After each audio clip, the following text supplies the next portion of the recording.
In this video, I'm showing what parts I changed to fix the code 11 error on the Noritz instant hot water.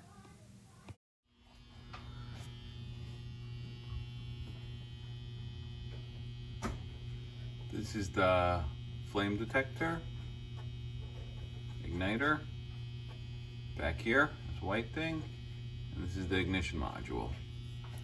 Currently troubleshooting the 11 ignition, the error code 11 ignition error. Here is the old igniter next to the new igniter. As you can see, there's corrosion and just junk on it. I figured it could be cleaned, but I decided to just put a new one in since I had it. Here's the flame detector. It looked fine, so I left the original in there and kept the spare. Thank you everyone for watching. Please like it, subscribe, and please comment on anything I should do differently. It's my third video. Thanks a lot. Have a good one.